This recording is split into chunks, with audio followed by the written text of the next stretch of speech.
Happy Sabbath. It's always exciting to do things the first time. The first time in 5 years. ผมยังหลายครั้งแรกที่ได้มา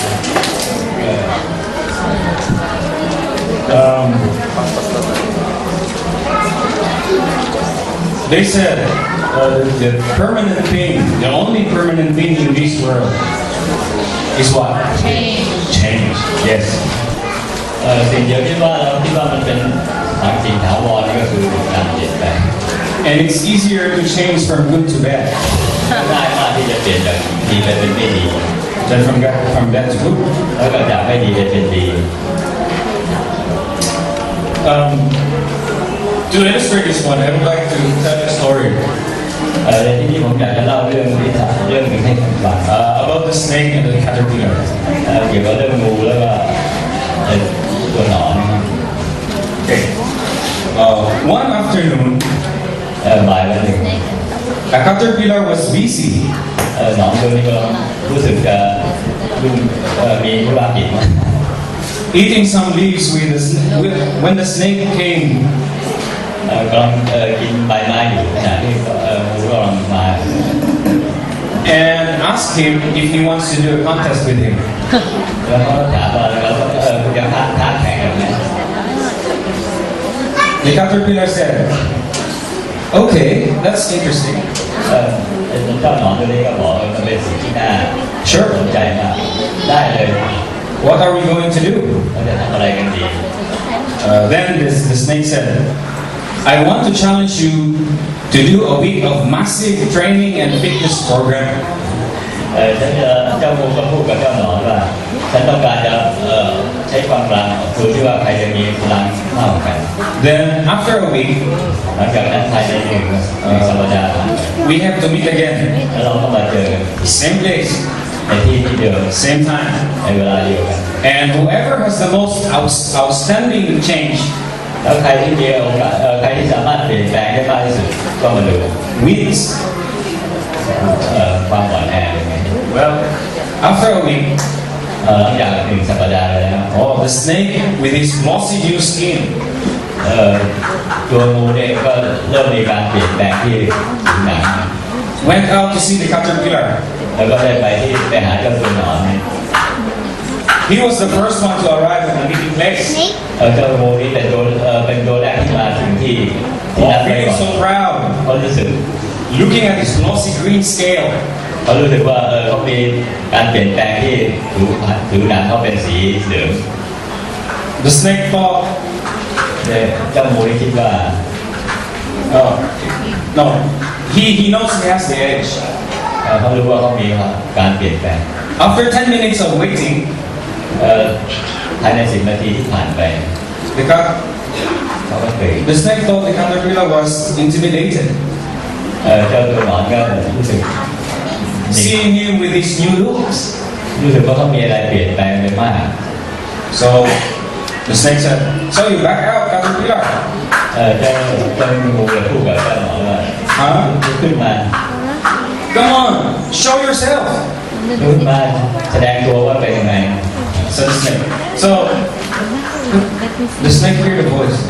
Hey, snake, I'm here. เจ้างูก็เลยได้ยินเสียงเบาๆว่าฉันอยู่ที่นี่ I even saw you coming. ฉันเห็นคุณกำลังเดินฉันเห็นคุณกำลังมา And the snake said, "What? แล้วเจ้างูเลยแปลกใจแล้วถามอะไรเนี่ย Where are you hiding?" เธอซ่อนตัวอยู่ที่ไหน Then the caterpillar said, "Oh, I'm just here, เจ้าหนอนจะบอกฉันอยู่ที่นี่แหละ right in front of you." อยู่ตอนหน้าอยู่ที่หน้าเป็นยังไง Now, looking up, เจ้าหนอนก็มองเจ้างูก็มองไป there he saw a beautiful, colorful creature แล้วเจ้างูก็เห็นสิ่งที่สวยงาม lying gracefully in front of him. กำลังบินอยู่ต่อหน้าเขาอยู่ Who won the contest then? การแข่งขันนี้เป็นยังไง Okay. Now, I remember this quotation from a pastor way back in college. ฉันจำตัวคำที่คำแปลงที่ตอนท่านยังอยู่ในมหาวิทยาลัย When he said some books in forms, บอกว่าหนังสือบางเล่มได้กล่าวไว้ว่า Other books reforms. บางอย่างได้เปลี่ยนแปลง But the Bible is the only book that transforms. แต่เฉพาะในพระคัมภีร์เท่านั้นที่ว่าได้ได้ขึ้นจากการหนึ่งในการหนึ่ง The topic that was given to me is entitled Water into Wine. ในเรื่องนี้ในวันที่ผมจะพูดถึงการเปลี่ยนแปลงของน้ำให้เป็นน้ำเหมือน And I just want us to focus in this one thing for this morning. ผมจะให้คุณดูเป็นจุดประสงค์อันหนึ่งที่ผม God's grace พระคุณของพระเจ้า is sufficient enough เป็นสิ่งที่พอเพียง to transform us เพื่อให้เราเปลี่ยนแปลง into a new creation. เพื่อให้เราเปลี่ยนแปลงไปในการสร้างใหม่ And our text is found in 2 Corinthians 12, verse 9. ในบทข้อความที่2 โครินธ์บทที่12 ข้อที่ 9 Let's read it again. ให้เราอ่านซ้ำอีกครั้งหนึ่ง But he said to me, My grace is sufficient for you, for my power is made perfect in weakness. I just took the first part of our text. แต่พระองค์ตรัสกับข้าพเจ้าการที่มีคุณของเราก็พอแก่เจ้า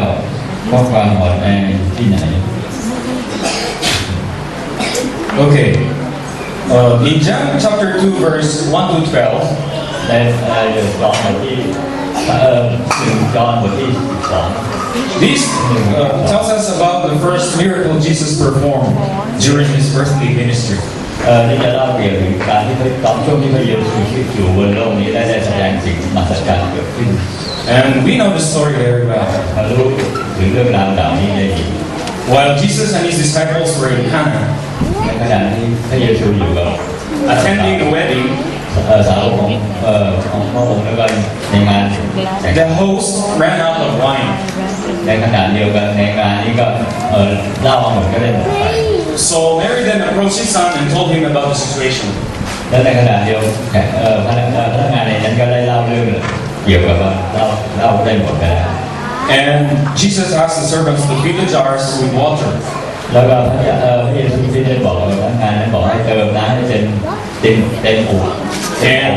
he turned them into wine. แล้วก็ได้เปลี่ยนจากน้ำให้กลายเป็นเหล้า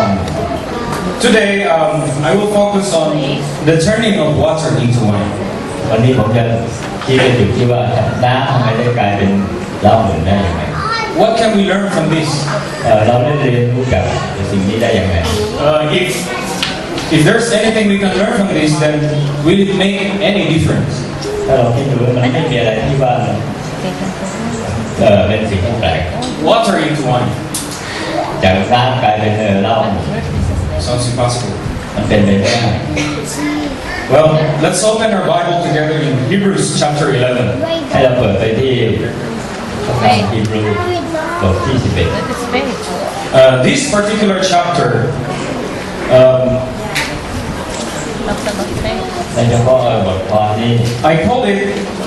the biblical celebrities, the Hall of Fame in the Bible. Biblical celebrities, they are there. ผมบอกบทนี้มันจะกล่าวถึงพระคัมภีร์ที่เด่นชัดในข้อความบทที่ 11 นี้ And I call them the pillars of faith. ผมบอกว่ามันเป็นเสาหลักของพระธรรมของพระเจ้า Actually, if we are going to take a visit, ถ้าหากว่าเป็นไปได้เรา you will see how full the wall is. คุณจะเห็นว่าในที่นี้แบบกำแพงเนี่ยเต็มไปด้วย So I've just chosen 6 celebrities from that chapter. ผมได้เลือกแค่6ข้อความในบทที่ 11 นี้ Okay. Let's take a look again on how these people live their lives. ให้เราดูไปถึงคนที่อยู่ในพระคัมภีร์นี้เขาใช้ชีวิตยังไง And let's dig deeper. แล้วมองลึกเข้าไป Are they really deserving to be called the pillars of faith? แล้วได้เห็นว่าชื่อเขาได้กล่าวเป็นเสาหลัก Okay, let's check Abraham. ให้เรามองไปที่อับราฮัม Okay, Abraham, he's known to us as the father of many nations. ในชื่อของอับราฮัมเราได้รู้ว่าเขาเป็นบิดาของหลายชาติ Father Abraham, many sons, right? บางทีเราคิดว่าเขาเป็นพ่อของลูกหลายคน But are you sure that's all there is? คิดว่ามันเป็นแค่นั้นหรือ Was he that faithful from the beginning? เขามีความเชื่อในตั้งแต่เริ่มแรก Because in Genesis 17 verse 17, let's และประสบการณ์บทที่17ข้อที่17ให้เรามาอ่าน Okay, here in NIV. Then Abraham fell on his face and laughed and said to himself, Shall a child be born to a man who is 100 years old? Shall Sarah, who is 90 years old, bear a child? และอับราฮัมก็ซบหน้าลงหัวเราะคิดในใจว่าชายผู้มีอายุ100 ปีแล้วจะมีบุตรได้หรือซาร่าผู้มีอายุ90 ปีแล้วจะคลอดบุตรหรือ You see, he loved at God, คุณจะเห็นว่าเขาเชื่อมั่นและเขารักพระเจ้าอย่างไร completely doubted God. เขาไม่มีความสงสัยในพระเจ้า But let us put ourselves in Abraham's situation. ให้เราลองคิดดูว่าเราอยู่ในสถานะของอับราฮัม And then let's imagine a doctor ให้เราลองคิดดูว่า who comes to your house มีหมอมาที่เยี่ยมเยียนที่บ้าน and the doctor will say, หมอก็กล่าว Oh, your grandmother's dizziness and vomiting. Your grandmother. คุณยายคุณเนี่ยรู้สึกว่าเขากำลังมีอาการของการ Oh, they're all normal. They are normal แต่เขาก็ยังแบบปกติอยู่ because she's pregnant. เพราะว่าเขาได้ท้องนะ So how would you react? แล้วคุณจะรู้สึกยังไง Right? So same thing with Abraham. Same. มันเกิ He ด loved. ขึ้นเหมือนกับอับราฮัมว่าพาเขาหัวเราะว่ามันเป็นไปได้ยังไง So is he any different from us? คุณมองเห็นว่ามันมีความแตกต่างในตัวเราบ้างไหม No. ไม่มีอะไรเลย He doubted God เขารู้สึกสงสัยใน and he even conformed. แล้วเขาก็ได้แปลเปลี่ยน So his wife planned to sleep with their servant Hagar. แล้วเขาก็ได้ไปนอนอยู่กับคนใช้ของภรรยาเขาชื่อฮากา See, this is the real Abraham. ที่คือเรื่องจริงของอับราฮัม A man who doubted God, who told him that he will be the father of all nations. นั่นแหละเขาเป็นพระบุตรของพระเจ้าพระเจ้าบอกว่าเขาจะเป็นบิดาของคนหลายชาติ Does he have any reasons to doubt God? เขามีความเรียนเขารู้สึกไงที่ว่าเขาสงสัยในพระเจ้า Yes, of course. ใช่เขาสงสัยจริง Both of them are too old to have a child. เพราะว่าเขาทั้งคู่เพิ่งเรียนแก่เกินกว่าที่จะมีบุตรได้ There goes your first pillar of faith. แล้วเราก็มองไปที่กฎแห่ง Adultery. การร่วมประเวณี And not only that, ไม่ใช่เฉพาะอย่างนั้นอย่างเดี in ยว Genesis chapter 20, in this story, ในบทความของเจเนซิสประสบการณ์บทที่ Abraham and Sarah went to a foreign land. 20อับราฮัมกับซาร่าได้ไปอยู่ไปที่ So they are foreigners in that place. เขาเป็นแขก In fear of their lives, ในความรู้สึกของเขา Abraham lied อับราฮัมโกหก and even instructed Sarah to lie as well. แล้วเขาก็บอกให้ซาร่าโกหกเหมือนกัน He told the king Abimelech that Sarah is her sister. เขาบอกกษัตริย์ของอียิปต์ว่าซาร่าเป็นน้องสาวเขา So the king took Sarah and spared both their lives. ฉะนั้นกษัตริย์อียิปต์ก็เลยเอาซาร่าไปแล้วก็ There Abraham goes again, a liar. ไว้ชีวิตให้อับราฮัมแล้วอีกครั้งหนึ่งอับราฮัมกับซาร่าก็ได้อยู่ด้วยกัน Okay, let's go to the next pillar of faith. แล้วมองไป Isaac, ที่ไอซัค his son. ไอซัคลูกของอับราฮัม Now, is he any better than his father? คิดว่าไอซัคดีกว่าพ่อเขาไหมดีกว่าอับราฮัมไหม We have a reputation. History repeats itself. Now, what did Isaac do? เรามาดูว่าไอซัคทำอะไรบ้าง Isaac also went to Gerar. ไอซัคก็ไปหา And since his wife Rebecca was also attractive like Sarah, ภรรยาของไอซัคก็สวยเหมือนกับ in fear of their lives again, เขามีรู้สึกความ they กลัว กลัว took ใน Hagar ความ and รู้สึก ตัวเลยในจิตวิญญาณ Instead of saying she is my wife, ในขณะที่เขาพูดว่านี่เป็นภรรยา he said to King Abimelech, she is my sister. เขาบอกกษัตริย์ของอียิปต์ว่านี่คือน้องสาว That's our second pillar of faith. นี่นคือสองต้นเสาที่ Like father, like son. เหมือนพ่อเหมือนลูก A liar. เป็นผู้โกหก Next, the third one. ที่สาม Jacob. ยาโคบ In Genesis chapter 27, ในปฐมกาลบทที่27 Isaac was very old. ในเวลานั้นจากไอ้ซอไอ้สามเซนแก่แล้ว So he needs to bless Esau and transfer all the birthright to the firstborn. เขาก็เลยจะให้พรกับลูกคนโตหรือว่าลูกหัวปี But Jacob was a very ambitious man. ยาโคบเป็นคนที่ว่ามีความตั้งใจที่สูง Jacob with his mother as his accomplice. จะทำกับพ่อกับแม่เขามีความ They were successful in deceiving both Isaac and Esau. ทั้งคู่แม่ลูกคู่นี้ได้โกงThere goes ambitious and deceiver. Our third pillar of faith. เสาที่สามคือเสาแห่งความเชื่อมั่น The fourth one, Moses. อันที่สี่โมเส Let's ส look at Moses. ให้เราไปดูที่โมเสส Moses is known to us as a great leader, โมเสสเป็นคนที่เรารู้จักคือเป็นผู้นำที่ดี a deliverer, และเป็นผู้ปลดปล่อย who led God's people to freedom. เขานำประชากรของพระเจ้าไปสู่อิสรภาพ Is that all there is? นั่นคือเรื่องจริงเรื่องทั้งหมดของโมเสส In Exodus chapter 2 verse 11 to 22, ใน we will see the story about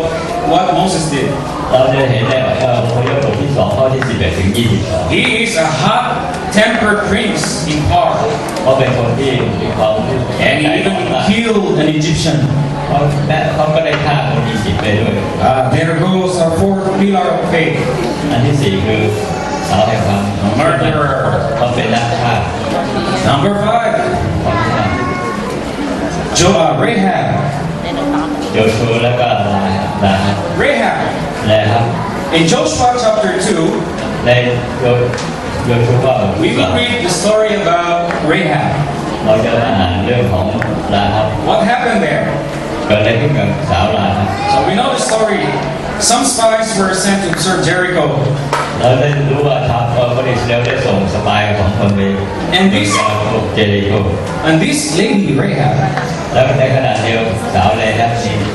hid them when the soldiers of Jericho came looking for them. เขาได้ซ่อนสปายสองคนนี้ไว้ในที่หนึ่งขณะที่ว่า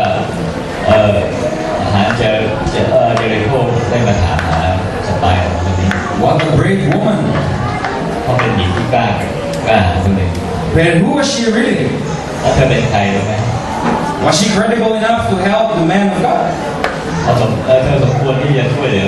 She was a prostitute. เธอเป็นหญิงของชนี There goes our fifth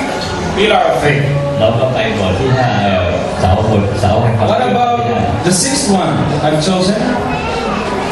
ตอนที่ David. อันที่6คือเดวิด Oh, David, known to us as a powerful king. เดวิดเป็นกษัตริย์ที่ยิ่งใหญ่ But he was even called a man after God's own heart. เขาเป็นคนเขาได้ถูกเรียกว่าเป็นบุตรแห่งหัวใจของพระเจ้า But what did he do? แล้วเขาทำอะไร In 2 Samuel chapter 11, ในบทที่2แชร์เรียล one late afternoon, บทที่11บ่ายวันหนึ่ง while he was walking on the rooftop ในขณะที่เขาเดินอยู่บนหลังคา of his palace, ใน he saw a bathing woman. เขาเห็นผู้หญิงคนหนึ่งกำลังอาบน้ำอยู่ And she was very beautiful. เธอเป็นผู้หญิงที่สวยงามมาก Instantly, ในขณะนั้น he was able to make a perfect plan. ในขณะนั้นเขามีความจินตนาการ He masterminded the plot to kill Uriah. เขาต้องฆ่าใครที่เป็นสามีของ So he placed him in front row so that he would surely be killed. เขาเลยให้สามีของหญิงคนนี้ไปอยู่หน้า and he can take Bathsheba as his wife. ไปอยู่หน้าสงครามอยู่หน้าในที่สงครามแล้วก็สามารถฆ่าสามีของ Brilliant idea. เป็นความคิดที่ไม่